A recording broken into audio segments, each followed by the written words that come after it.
Hello, and welcome to the latest installment of My Dad Listens to This. I'm Juliet the daughter. And as ever, I am Kevin the dad. And as I promised, we're doing an American artist today. And Dad, do you want to tell us who it is? Oh, I was going to say, do you want to tell us who it is? But I will tell us who it is. This week we're doing Buddy Holly because Juliet picked the CD Buddy Holly from the original master tapes. Okay, bear with me because he had a short life, but he did a lot. So let's go. Charles Hardin Buddy Holly was born September 3rd, 1936, and he died February 3rd, 1959. He was 22 years old, but managed to change rock and roll forever. Yeah, only 2 years older than me. He was born in Lubbock, Texas. He picked up the guitar at 11 years old. Whoa. When his life was unknowingly half over. In high school, he became friends with Bob Montgomery, and they formed the duo Buddy and Bob. But he also played with guitarist Sonny Curtis and drummer Jerry Allison in high school. He was becoming influenced by rhythm and blues and was trying to combine that with country and western. He graduated high school in 1955 and decided to pursue a full-time career in music. He saw Elvis when he came to Lubbock and opened for Presley twice with a band that now included Jerry Allison on drums and Larry Wellborn on bass. Cool. In October of '55, Buddy opened for Bill Haley and the Comets and was seen by Nashville talent scout Eddie Crandell. Holly was eventually signed to Decca Records in February of 1956. 3 years left. In the contract, the E was left out of Holly. He originally spelled it Holley. Was it just because they didn't like the spelling? No, it was just a misspelling thing, but he kept it Hollly from that point on. Okay. A month before, he had his first formal recording with a session produced by Owen Bradley, who had produced Patsy Cline. But he became frustrated due to lack of creative control because Bradley picked the musicians and arrangements. Who's Patsy Cline? Patsy Cline, she was a country music singer. Oh, okay. Great, just phenomenally great. In January of '57, Decca decided not to renew Buddy's contract, but also told him he could not record the same songs for anyone else for 5 years, which would have brought him up to 1962. Buddy went to Clovis, New Mexico to meet producer Norman Petty, who had produced and promoted Buddy Knox's song Party Doll. Holly had liked the sound. Now he had his first and best band lineup.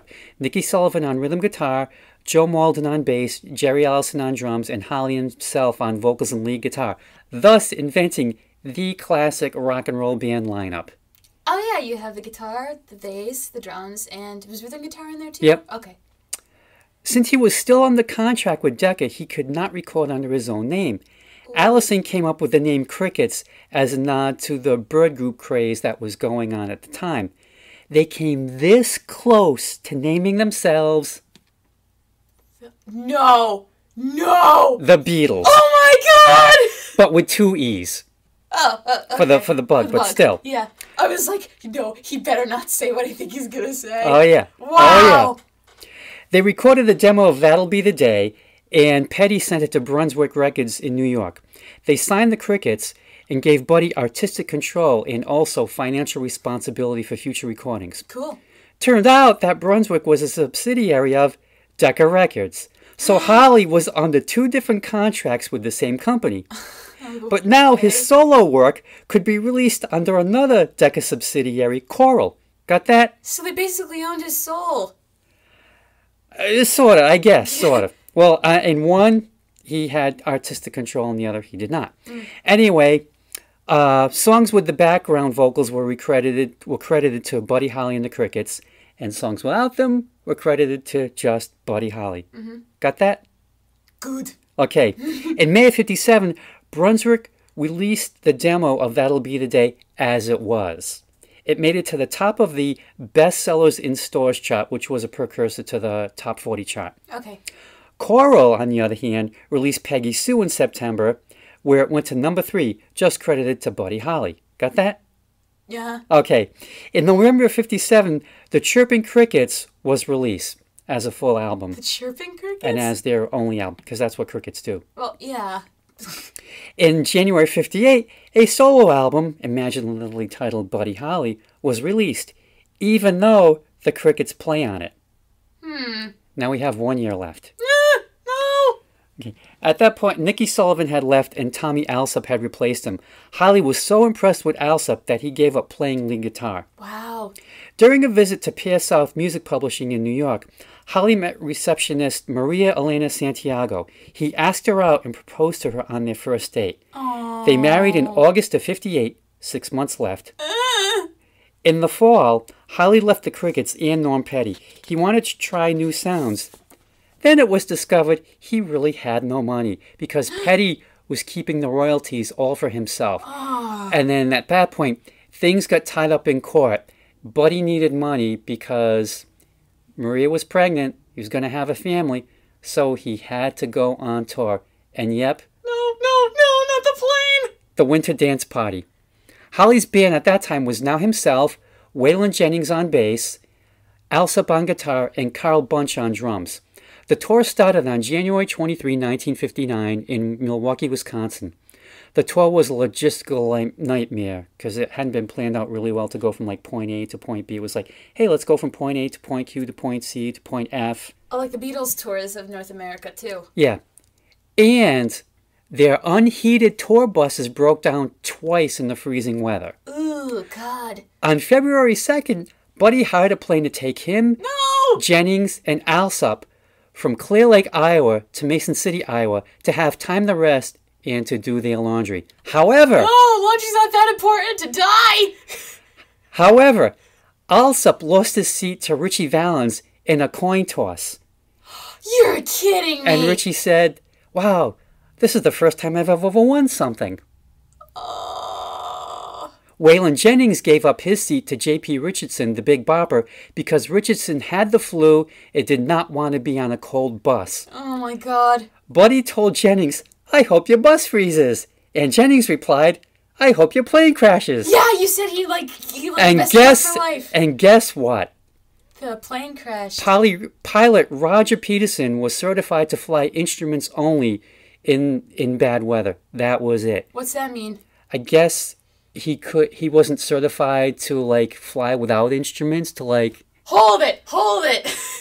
This guy wasn't certified. It's something only to be guided by instruments for bad weather. You're kidding. Oh my God. At 12:55 a.m., February 3, 1959, the plane crashed in a frozen cornfield in Clear Lake, Iowa. Ugh. Maria Elena found out about Buddy's death from TV and suffered a miscarriage. Aww. Holly's mom heard about it on the radio. After that, authorities implemented a policy against announcing victims' names until after the families were informed. Yeah, no shit. Maria Elena did not go to the funeral and has never been to Holly's gravesite. Buddy had left behind a lot of material for Decca to keep putting out albums for a couple of years. And bands covered his songs. The Beatles did Words of Love, and the Stones did Not Fade Away. Jump ahead to 1971, Don McLean recorded American Pie about the plane crash. Oh, yeah. And because of him, that would now forever be known as The Day the Music Died. It hit #1 for 4 weeks in 1972 and gave Buddy Holly more exposure than he had gotten when he was alive. Yeah, not to jar the tone a little bit, but Weird Al also did the parody about Star Wars. I'm more familiar with that one than American Pie. Nah. Sorry. That's okay. In 1975, Norm Petty was near bankruptcy and had to sell Buddy Holly's catalog. To who? The buyer? One Paul McCartney. Thank God. Who was Buddy's most successful fan. Aww. And Buddy made sure that Maria Elena and the Holly family got paid. Good. They didn't get screwed. Yep. In 1978, the Buddy Holly story starring Gary Busey came out. And I think he got an Oscar nom for that. He did. I don't know if he won, though. No, he didn't. It was wildly inaccurate, and it led Paul McCartney in 1985 to make a documentary, The Real Buddy Holly Story. Is that a good documentary? Haven't seen it, but I want to see if I can track it down. Maybe it's on Netflix. In 1986, Buddy was inducted to the Rock and Roll Hall of Fame. Yay. The first class. That was a no-brainer. Good for them. In 1989, Buddy, the Buddy Holly Story, debuted in London's West End. Yeah, I have a story about that. It was the first jukebox musical, and it played for 20 years, making its way to Broadway and various touring companies as well. Skipping ahead to recent times, in 2017, ground broke for the Buddy Holly Hall of Arts and Sciences in Lubbock, Texas, and allegedly it's supposed to open this year, maybe? So it's just a museum all about him? And probably like other artists from that area. Cool. Now, why is he so important? Because well, damn it, we'll tell you. Actually, I will. Yeah. He came up with things that are now taken for granted. As I mentioned earlier, he came up with the 2 guitars, bass, and drums lineup. Wrote his own material, which was unheard of for a band. And that surprised me, too, that he wrote his own stuff. I thought this was just stuff that somebody had, like, written in a studio ahead of time. Well, I mean, he did do some covers, yes, but yeah, he wrote his own stuff, thus making the band a self-contained unit. Where have I heard that before? They wouldn't have to rely on outsiders for their material. They stuck with one producer when he was with the Crickets, and they experimented in the studio with instruments, sounds, and arrangements. He recorded in the studio that the label did not own, because if the label had owned it, they would have said, okay, these are who you're using, this is the producer. So they were independent of the label when they were in the studio. So he had creative control and could take as much time to get the sounds that he wanted. He also made the Fender Stratocaster the rock and roll guitar. Okay. He also toured England in 1958, doing 50 shows in 25 days. Oh, 2 shows a day. He was seen by John Lennon, Mick Jagger, and Eric Clapton, thus being the biggest influence on the British invasion. Cool. I mean, the Beatles' name was a tribute to Buddy Holly, as well as the band The Hollies. So, no Buddy, no Beatles. I mean, he was so influential on them. Didn't the Beatles meet some of the members of the Crickets later?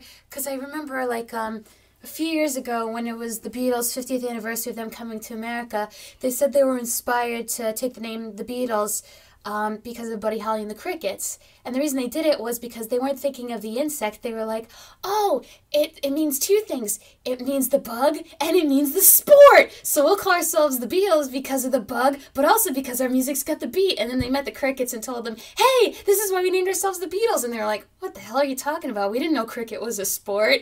Ah, okay. Yeah. All right.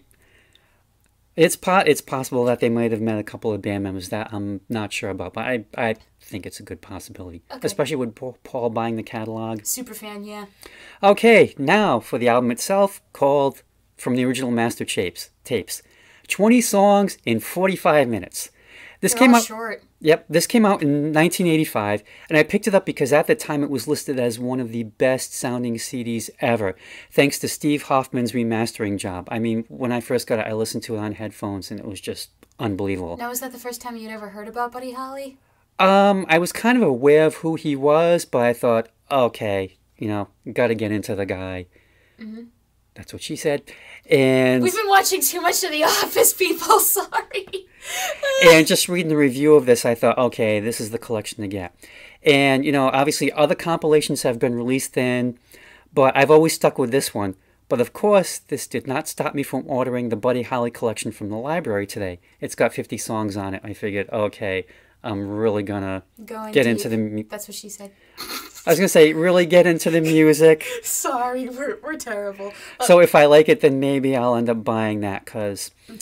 well, we'll find out in a few minutes. Yeah. Now, when I went into Hawaii in 1990, this was the only music that I took with me. Really? Why? I put it on a cassette on both sides and listened to it on my Walkman everywhere that I walked. I know, at the time, I was just so into the CD, I could just listen to it over and over and over without ever being tired of it. Everyone has a CD like that. Okay, now this album does have some negatives. Oh. No liner notes.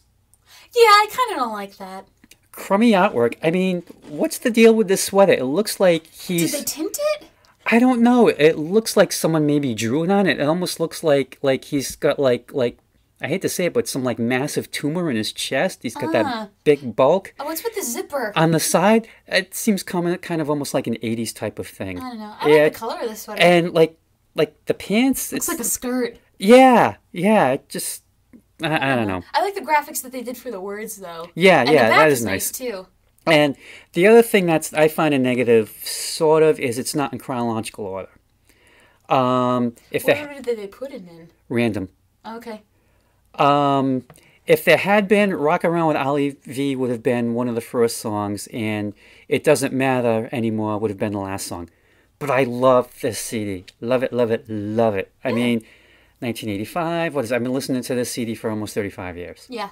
Okay, so let's dive into the song, shall we? Oh, yes, let's do it. All right. That'll Be the Day.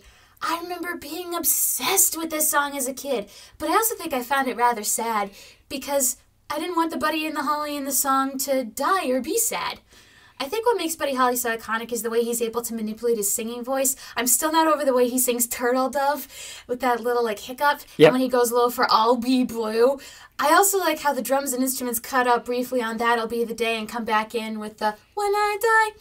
It's also really nice how towards the end when Buddy sings the final When You Make Me Cry, the drums just go thump, thump, thump, thump to hit the point home. It's a great song, and I don't want Buddy to be sad. I want him to be happy. Now, this is my Buddy Holly story. The only good cover of this song I've ever heard was when I went to Ciro's in Woonsocket with my friends from Stadium Theater to see some friends of ours play.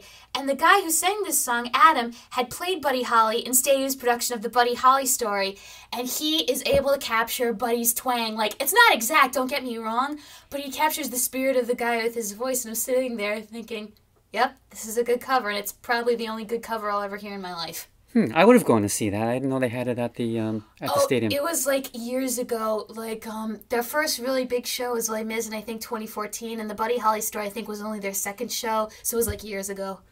Okay, I have to admit the first version I ever heard was Linda Ronstadt's, which is okay. She covered a lot of people and a lot of the She's Buddy not Holly. with a band, is she? Because I've heard her from something, but I don't remember where. No. Okay. There would be others. Okay. Okay, this That'll Be the Day, that was taken from a line in The Searchers. John Wayne's character, Ethan Edwards, says it throughout the movie.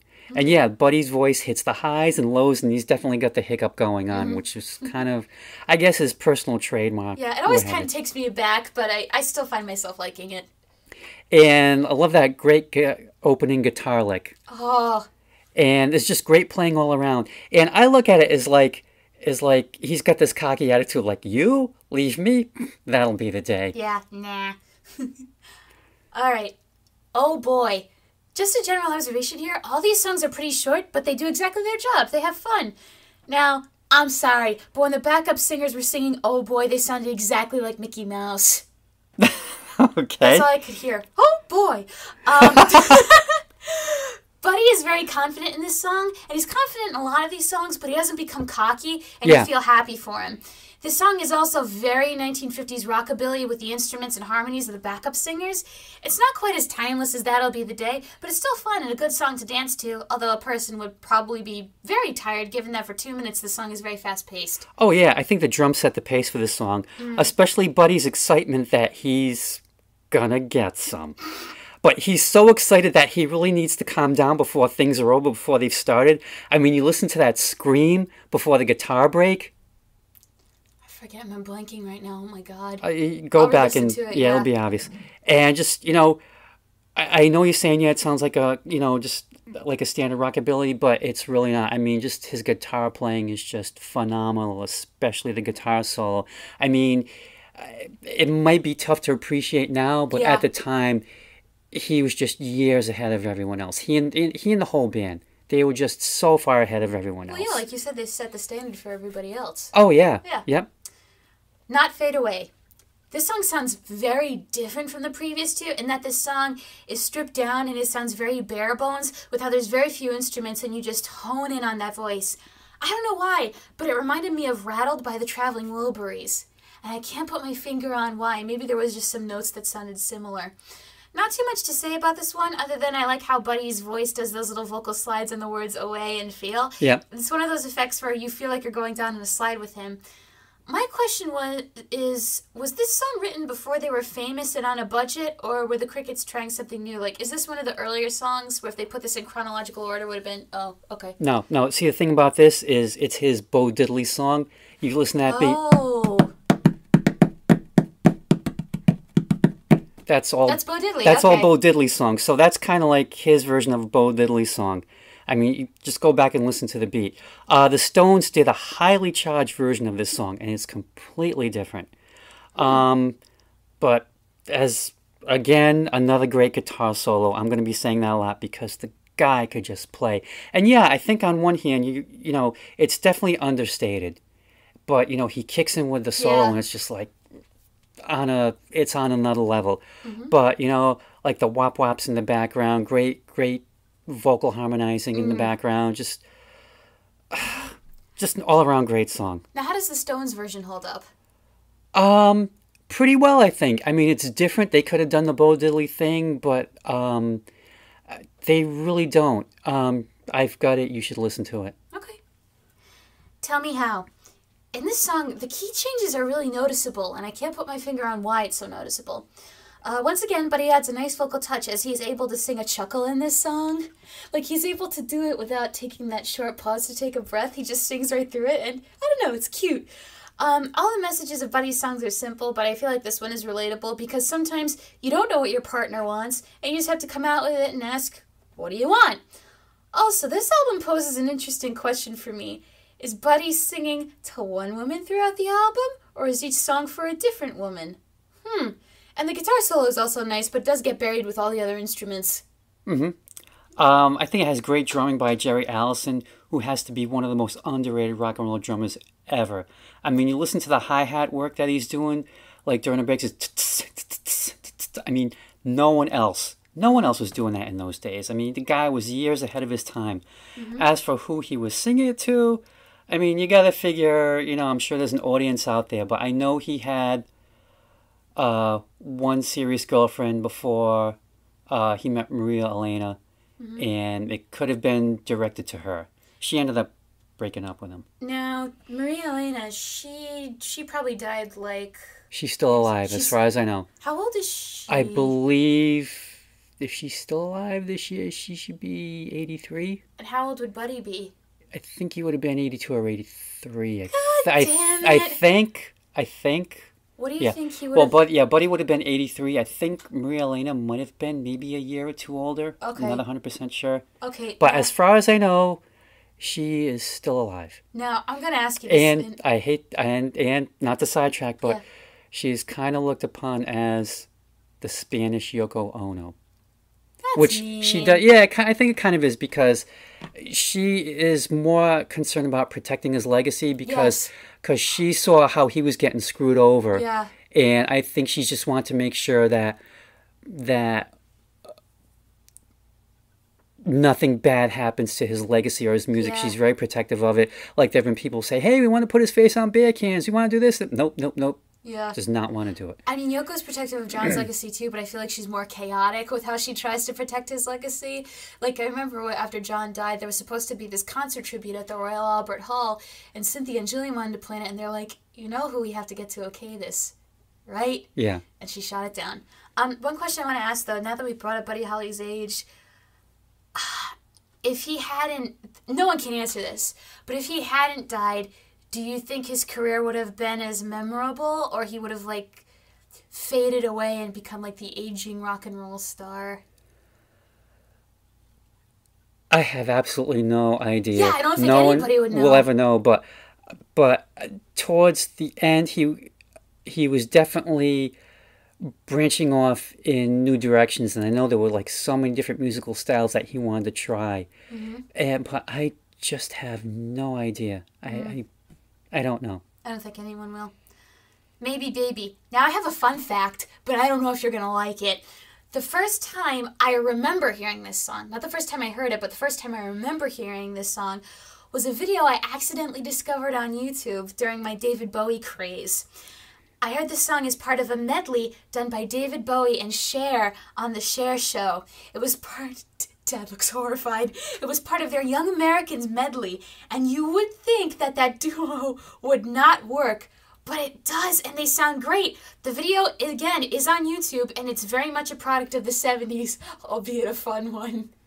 Oh, my God and baby Jesus. All right, moving on. I don't know if I could listen to that. But it's like 5 seconds. But I love the swagger in his voice when he sings the words, maybe baby. It's like, you know... If he doesn't have her for himself, it wouldn't bother him. Yeah. And just, you know, acknowledge and move on. Yeah. And not only is the chorus of this song catchy, but the background vocals are catchy as well with the da-da-das that they do. Yeah. It's fun and complements the song. And also to me, this song sounds a lot more, not subdued, but a bit more mellow than the other songs, even though it's happy and upbeat. Yeah, I think it's because the music is also getting across the point of, like, he's not going to get all excited about this. It's just like, yeah, I'm here. Yeah. You want me, fine. No if big. If it happens, it happens. Right, exactly. Yeah. And the music definitely puts that across. Mm-hmm. Every day, this song can be summed up in one word. Cute! Cute is a word that gets thrown around a lot, but this song just embodies cuteness. First, we have the little chimes in the background that make this song sound so innocent and childlike, like some of them sound like Mr. Rogers' trolley at some points. Second, Buddy sounds like he's smiling as he sings and his happiness is infectious. And again, this song sounds more innocent than the previous songs. What's also interesting is that this is the first song without any background vocals, which I think works in this song's favor, because it sounds like Buddy wants to have fun with you and you alone. I love this song, but what I want to know is the percussion for this song just someone slapping their knee or thigh? Because it doesn't sound like a drum. Well, the thing is, you don't hear any background vocals, so it was credited to Buddy Holly as opposed to the Crickets. Mm-hmm. And the word I thought you were going to use, not cute, but I was thinking she's going to say genius. She didn't say genius. I mean, this is such a great song, and that arrangement is so unique. Norm Petty's wife, Vi, plays the Celesta, which is the Mr. Rogers Trolley sound. Oh, that's the name of the instrument? And it's also the Dance of the Sugar Plum Fairy. It is? We can hum this because it's not copyrighted. Yeah. Thanks, Tchaikovsky, for not knowing what copyright was. Jerry Allison slaps his hands on his knees for the percussion. And see what I mean about experimenting? They just like trying different stuff. Like, hey, this could work. This we could do this for a song. Let's try it. Yeah. And it's a gorgeous lyric too, and I think it's more mature than a lot of the earlier songs. He's getting more into like relationships as opposed to like just hooking up. What? Hooking up. Yeah, exactly. Okay, Rock Around with Ollie V. Okay, hold up a gosh darn minute. How the hell was he not sued? Because this song sounds way too similar to Rock Around the Clock by Bill Haley and the Comets, and then he makes a Blue Suede Shoes reference at the lyrics. I hope to God this is a homage to early rock and roll, which is fine, but I would rather listen to Rock Around the Clock instead. This song isn't terrible, I just prefer the original source material, don't shoot me. I also really didn't like the echo on Buddy's mic. It kind of sucked me out of the moment and had me hoping that the sound engineer needs to fix that. Well, it's definitely one of his early recordings, and when you said it sounds like Rock Around the Clock and you references Blue Suede Shoes, I'm reminded of Picasso, who said that good artists borrow, but great artists steal. And maybe it was plagiarism. Maybe it was unconscious. I mean, I've never noticed the Rock Around the Clock connection, so I'll have to go back and listen to it. Yeah. But after all these years, it kind of hit me. Ollie V, is that just his cool way of saying olive? And who's Olive? Olive V? Ollie V? I don't know. Yeah. But, I mean, it's a good song. It's not a great song, but, I mean, it's fast as everything. It's like anything. It's like, this song's going like 100 miles an hour. I feel like a lot of these songs go 100 miles an hour. I know. They're just so, like, not frantic, but it's like they're just so alive, and it's like they're all under 3 minutes. It's like get in, say what you gotta say, rock out, get out. Some of them don't even like make it to the 2-minute mark. No. Yeah, which I kind of like because it's like he's not wasting your time. Yeah, exactly. It's so easy. Another song where Buddy's voice shines. First he has that little growl, and then he does the thing where he goes up at the very last minute at the end of a phrase. I can't name what exactly that technique is, but there are other singers that go up at the very end of a note, like one of my favorites, Ramin Karimloo. Maybe it's just their style of singing, I don't know. The background vocals are incredibly catchy with the doggone easy, and the guitar solo takes center stage because it's not buried within the other instruments. It's a lovely solo, and it resonates nice and clear as well. Great song. I've always loved it, even before reviewing this album. And again, I came by this song via Linda Ronstadt's version. And the thing that strikes me now is how much she was copying his vocal style almost note for note and growl for growl. But the original is so much better. I mean, to me, it's like one of the most perfect rock and roll songs ever made. It's just... Yeah, there pretty much isn't any fault with it. No, there's... Not that I can find. And don't you go off in the comments saying that there is some fault in this and ruin this for us. No, it's not. It's faultless. It's perfect. Live with it. Yeah. If you find something wrong with it, then maybe there's something wrong with you. Yeah, we put that out there, man. But yeah, I mean, it's just, the background vocals, the way he uses his voice through all these songs, it's incredible. He just had this range and he knew how to use his voice. Yeah. All right. I'm looking for someone to love. I think this is the first song where the person Buddy is singing to isn't the object of his affection. I don't know if I would classify this as a traditional breakup song, more like I'm moving on. Also, the guitar solo sounded like a callback to That'll Be the Day. That day has come. Buddy is leaving this... Yeah! Buddy's leaving this girl, but he's not dying, and he's not sitting alone boo-hooing about it either. He is done, and he's going to find someone else who will appreciate him. Good for him for not letting that woman get him down or kill him. A nice touch with the background singers are these final notes at the end, as if to show that inside Buddy is still a little bit bummed out and upset, but he's not going to let it show. Good song for moving on and finding someone new. Yeah, and again, you mentioned this earlier, he comes across with self-confidence, but not cockiness. Yeah. Which I think is a difference. He's not, like, bragging. He's just, like, it's infectious. Infectious. Infectious, sorry. My favorite verse really doesn't have anything to do with the main theme of the song, or maybe it does on another level. It's drunk man, streetcar, foot slip, there you are. It's like, yeah, someone just became street pizza. Maybe it was you emotionally. I thought it was like the case where it's like he's leaving her now and she's just shit-faced and he's like, not my problem. Oh yeah, I used to know that bloody pulp on the street. Yeah, she had me, she lost me. Yeah, I'm gonna go walk down another street now. Oh man. All right. No, I'm not going to make a joke about his death. No, you're not. No, I'm not going to do it. No, you're not. I will disown you. Moving on. All right. Peggy Sue. So the reason I know about this song is because Dad here did a lecture about drummers in rock and roll and talked about how the Crickets drummer using paradiddles for this song. Still don't know what those are. However, I do pay attention to the drumming a lot more in this song because of the lecture, and the drumming has some fast-paced rhythmic hooks that manage to stand out even though they're kind of in the background. But he does some more things with his voice for vocal fun. But one that didn't work so well was when he was saying Peggy Sue's name and it sounded like he was coughing. If you go back and listen to it, at one point it sounds like he's coughing during the song. He also goes to that place with his voice in this song where he hits the low notes that sound almost scary because it's so different from his normal voice. And I love the way he repeats the word pretty over and over. Pretty, pretty, pretty, pretty. He's just hitting all those T's. Oh, yeah.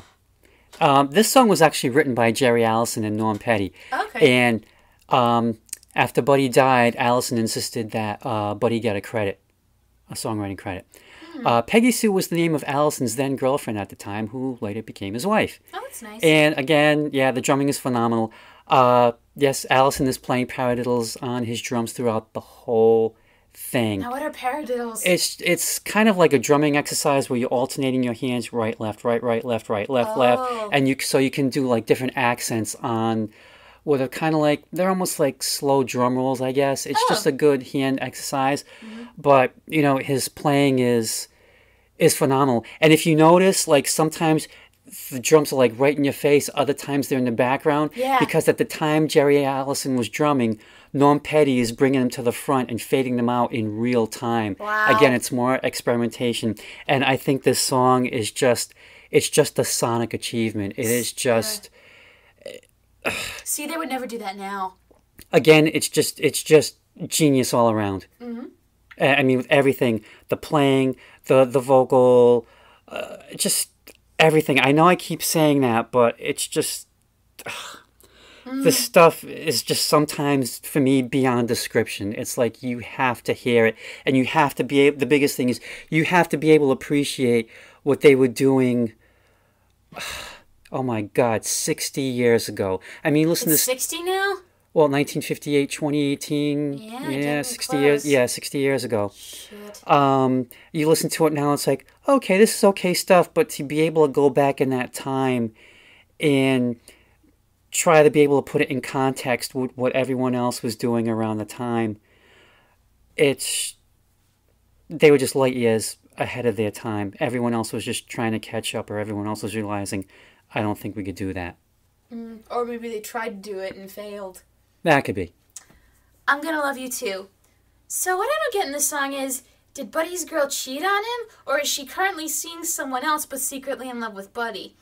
This is the one song where all the lyrics stand out, but they stand out because, to me, they were kind of confusing. It's not that the rest of the lyrics on this album aren't memorable, but they all cover the same themes of love, and I just personally pay attention more so to the instruments and the sounds of Buddy's voice. It's an okay song, and I thought the added echo on Buddy's voice at the end wasn't necessary. It made his voice seem out of place. I've never really noticed that. But this song is just worth it just for the guitar intro. And I have to stress again, no one else was playing like this back then. They had their own sound, so they sounded like no one else. And I think, like, lyrically, it's like, yeah, I'm just going to sit back and wait, because, you're just going out with hamburger, but meanwhile... I'm filet mignon. Yeah, so, maybe someday you'll get a taste for the real thing. You'll appreciate it. Yeah. Or sometimes maybe you just want a burger. Because it's quick and cheap. And if anyone knows what I'm referencing, good for you. All right. Words of Love. This song is definitely the one where you realize that the Beatles were influenced by Buddy Holly and the Crickets. Oh, yeah. Two things. One, the tone of Buddy's voice, which is almost monotone compared to the other songs, but not quite. And two, the effect on Buddy's voice that has an almost droning sound that for some reason reminds me of John's voice on Strawberry Fields Forever. The tone of this was so jarring compared to the previous songs that it took a little getting used to, but I grew to like it. The hum of this song became very calming and soothing, like words you'd hear whispered to you in bed. This song will be good to hear to soothe you right before you fall asleep, not because it's boring, but for the relaxation. Yeah, Buddy double-tracked his voice on this one. Okay, I had a feeling there was a double track. Yep. And again, I'm going to say it, that drumming, I mean, it's very subtle and it's kind of in the background, but if you listen to it, you realize there's a lot going on. This wasn't a huge hit, but it was a hugely influential track. And the Beatles covered it on Beatles for Sale with John and Paul on vocals, and yes, I heard their version first before I heard Buddy's version. And I think with the Beatles version, they tried to be like really faithful to the original version. To a fault? No, not to a fault. I think they do as good a job as Buddy does. Of course, yes, Buddy did it better. And I mean, for me, one of a big difference is the drumming. Ringo is pretty much straightforward, where Jerry Allison is doing these rolls in the background. But yeah, just yeah. I feel like a lot of other drummers have copied that. Yeah. Oh, yeah. Yeah. Rave On. The message of this song is sweet. Girl, I love everything you say and do, so keep going because you make me feel great. The song is okay, but I like the drums beating on the words rave on, and then the very 1950s piano in the background. And once again, Buddy opens this sounding like he has a cough while he's singing. Kind of does. I love that hiccup in intro. Yeah, it was like, it sounds like he's choking. No, maybe it's just like, he's just like so excited, just trying to get out, how he feels about this girl. Just rave on. And the playing and the vocal live up to the title. Yeah. The word rave takes on a different meaning now, though. This is true. Yeah. Yeah. But it's, just moving on. Yeah, just ignore it. All right. Well, all right. And I just gotta say, I love how the song title has the ellipses, just to capture the guy taking a pause to think about whether this is actually all right or not. I think this song is Buddy maturing from love-struck, carpe diem teenager to an adult who's beginning to settle down. Nailed it. Thank you. This is also the first song I believe he uses acoustic guitar over electric guitar, and it makes for a more intimate song. But he's also singing very softly, and it's kind of jarring when the drums crescendo and play those harsh final beats at the end. I'm not sure what that's supposed to mean, but the drums don't ruin the song. They mainly create suspense right before the song finishes. I think this is about finding someone you're serious about and people, including maybe even her, telling you you're being silly but you're determined to make it work and are quite calm knowing it will all work out. I think this is the most beautiful song along with Every Day in terms of musical arrangement, but that was before I heard the most beautiful song in this album, which we'll get to later. Okay. Yep. Yeah, this is another unique arrangement with Jerry Allison just playing his ride cymbal and nothing else throughout the whole song. Just the cymbal? Just the cymbal. Huh. Specifically the bell on the cymbal, if you listen, that's all that he's doing. Okay. Doesn't touch any other drums. And I think the reason for the arrangement is, again, this is just credited to Buddy Holly. So I think when he was doing the quote-unquote solo stuff, even though the Crickets were backing him up, Yeah. he was able to open up more and experiment more. Whereas when he was with the Crickets, I think people were expecting a particular sound. I mean, that makes sense. More of a straightforward band type of thing.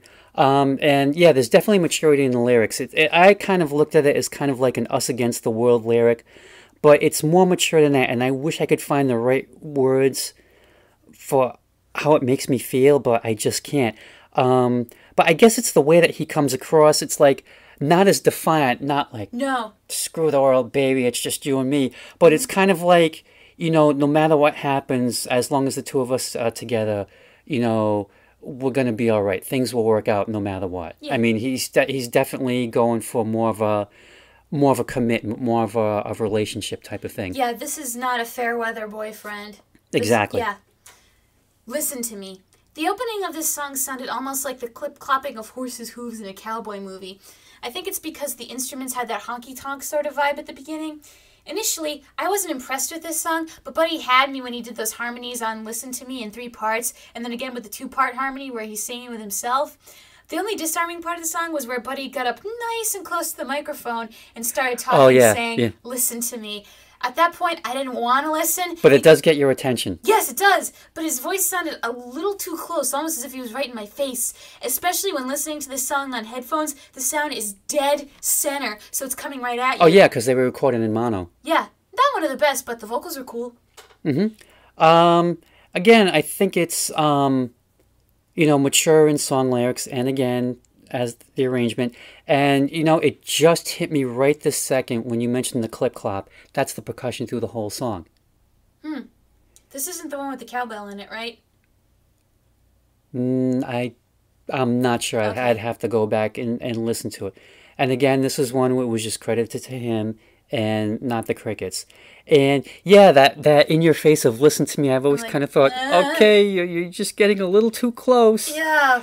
But I think it's because, he wants to stress that what he's saying is really, really important. Just like, please listen to me. Okay, I'll listen, but can you get out of my face for a sec? Personal space, man. All right, think it over. Another song where the opening sounds similar to That'll Be the Day, only this time he's telling the girl to think twice before she leaves him.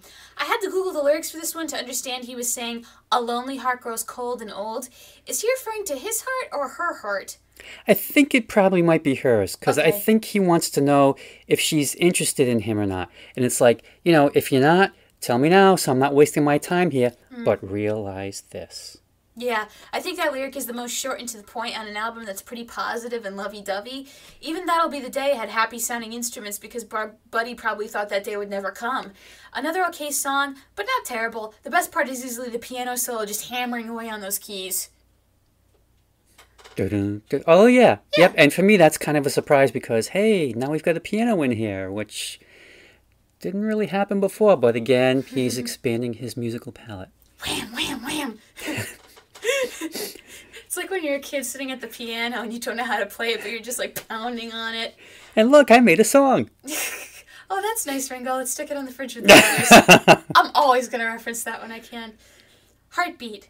A surprisingly introspective song where Buddy is asking himself why he feels this way. I mean, he knows how first love is supposed to feel, but he wants to know why. What is it about love that causes our hearts to skip beats? I feel like using the word skip would have been better than miss, but miss rhymes with kiss, so there you go. Also at points, the guitar sounded a little bit like a ukulele, almost in the vein of Mele Kalikimaka. Does Buddy feel as if he's in a tropical paradise with this girl? It's not a song that could be classified as deep, but it does raise some interesting points. Another okay song, but musically fun. Well, I kind of came across with it as like having like almost like a Latin music type of arrangement. I hear more tropical. Yeah, okay. Yeah, it's definitely guitar. I'm pretty sure it's not a uke, but I know what you mean. And this could be the one with the cowbell, maybe? Maybe. But yeah, I mean, I definitely agree with you about the, you know, he's in love and he's trying to figure out, well, why? Why would someone make me feel this way? Why would my heart skip that beat? You know, why is it affecting me physically? Yeah, yeah.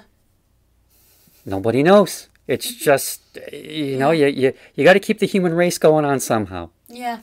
To quote Much Ado About Nothing, the world must be peopled! Pretty much. And that kind of comes down to that on a practical level, I suppose. Yeah.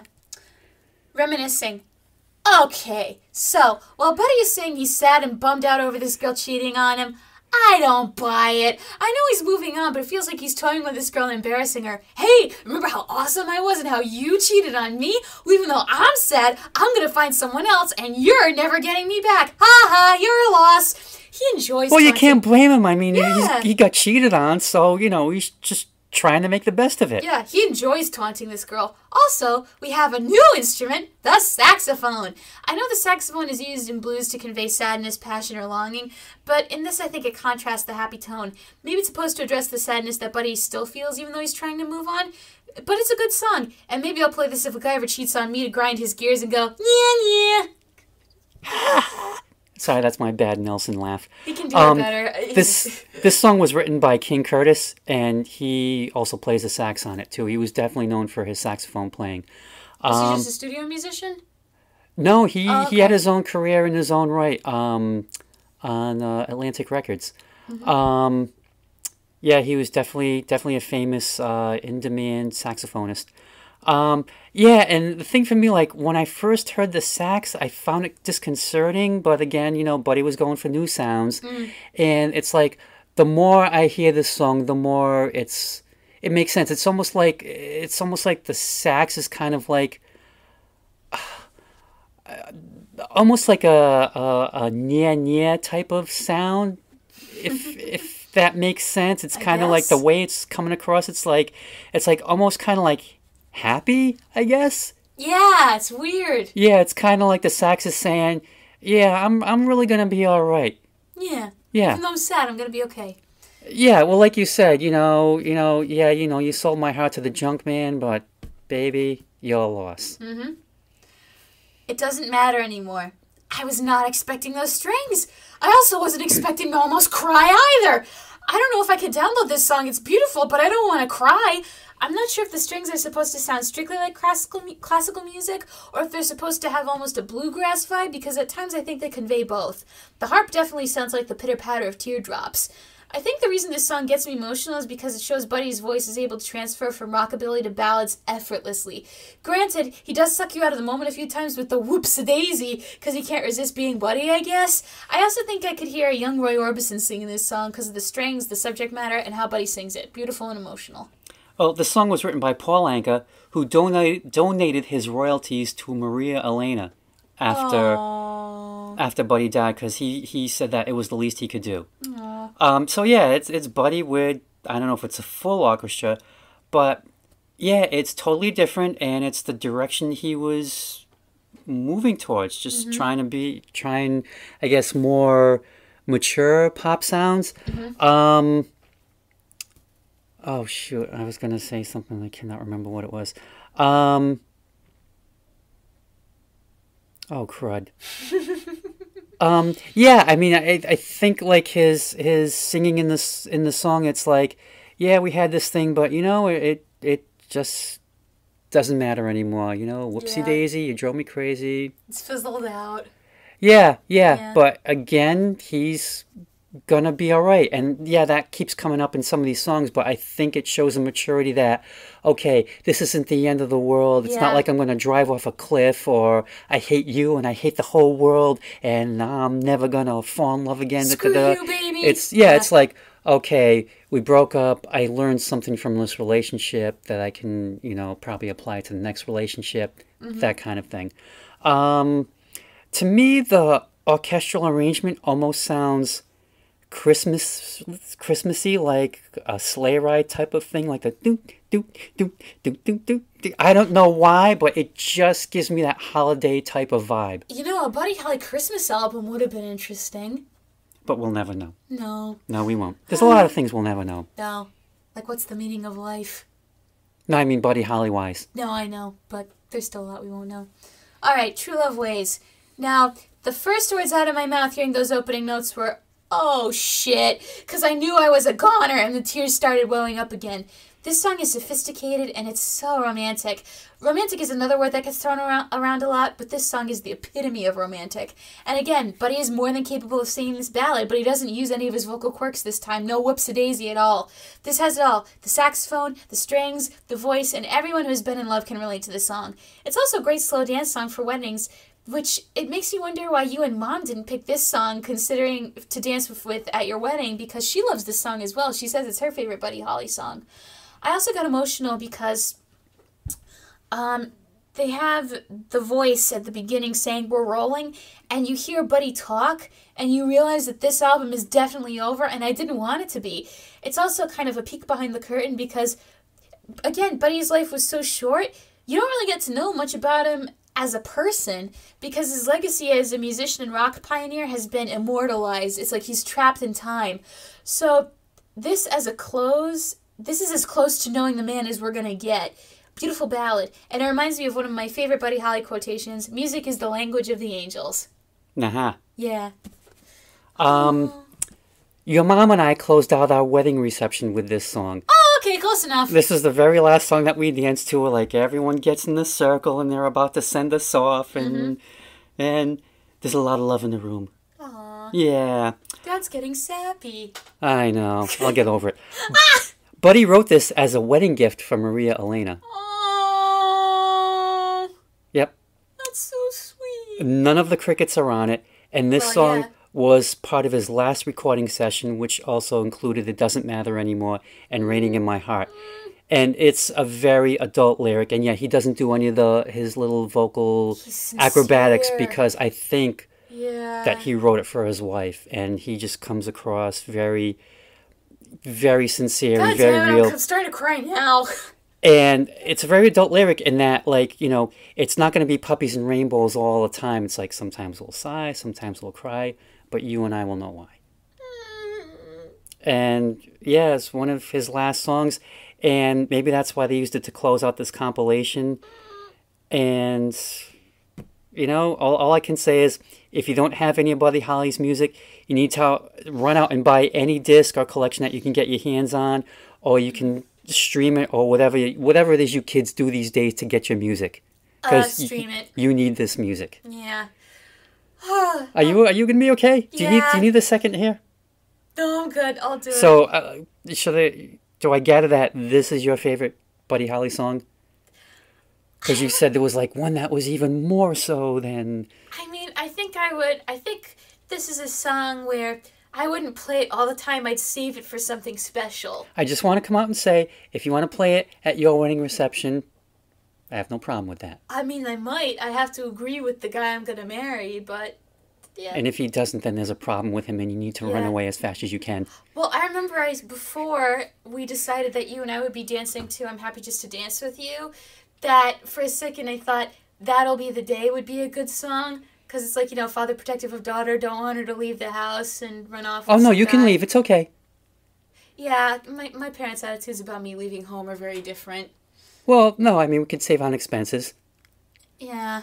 Well, plus, it's like, I don't want you to be one of those people who's like 40 years old and you're still living with us. Oh, hell no, I don't want that for myself either. We're trying to raise you to be independent. And if you are 40 years old and living with us, then obviously I have not done my job. No, yeah, you'd probably implode. I would. Okay, yeah, okay. Anyway. Overall, this album's great. I was expecting all the songs to sound similar and just be fluff, but a few of them stood out and took me by surprise at how Buddy Holly was able to branch out and try new instruments or vocal techniques. I feel like Buddy Holly will forever be trapped in time because, again, his music is immortalized and he died so young. But I'm glad we have this because I don't think you can recapture the magic the guy made ever again. It's as if someone was able to catch Buddy Holly in a bottle with this album, and I'm so glad I got to listen to it. I'm so glad I picked this. This album is about a truly American artist, but I feel like anyone outside the United States could enjoy it. Some songs are better than others, but none of them stink, and it's a great collection. It'll move you in ways you didn't see coming. Oh, yeah. And I mean, it comes down to, I mean, in his lifetime, only 2 albums were released. The Chirping Crickets and then Buddy Holly. And that was it. Yeah. So out there now, the best thing and probably the only thing are various compilations. Like I said, I got a 2-disc one that's coming in from the library, 50 songs. And if I like the whole thing, which I'm pretty sure I will, You gonna download it? I'm gonna go out and buy it. Or I'm gonna go online and order it, darn it. Because I want liner notes. I want to know what's going on. I just want all the background information. And for some of us, too much Buddy is never enough. Yeah. And that's the only thing I will say is, like, if they ever, like, redistribute this album someday, just please put the lyrics inside the jacket. It's not that hard. It's just something nice. Well, that's what we have the interwebs for. I'm sure you can go in and find them all. Yep. But then, you have to, like, get up from your seat, go to the computer, or go get your pad, boot it up, do a search, wait for the lyrics to come up. Whereas if you have the booklet, just flip the page, and you're all set. I don't know. Our internet's pretty fast, so you get those lyrics almost immediately. Well, maybe it's because of my generation type of thing where it's like, oh, do I have to pull a thing out? Do I have to turn it on? Do I have to enter my password? Da, da, da, da. Oh, look, a booklet. Hey, everything's right here. Yeah. How about that? What a great invention. Yeah. And on that note, all right, so I kind of want to ask Dad a question on this episode before we sign off. So, Buddy Holly is our 12th episode. The next episode is number 13. I kind of want to do a band that's kind of cursed. Okay. Because to quote Michael Scott, I'm not superstitious, I'm a little stitious. So, we'll do some cursed band for our next episode, our 13th. If any of you out there have any ideas of who you think a good cursed band would be, let us know. Definitely. Send us a message or a comment on this. All right. So, thank you for listening, as always, to another episode of My Dad Listens to This. We upload every other week, so please hit the subscribe button if you want to get the latest videos, or tap the bell if you want to get notified right away. And if you like this video, please give it a like, or give us some comments about your favorite moments or what you liked about this episode. And if you dislike it, well, we're still going to make these regardless, so good for you. All right, so thank you for listening, as always, and we'll be back with another album to nitpick and gripe about. And again, thank you for listening, and rave on. Thanks, buddy.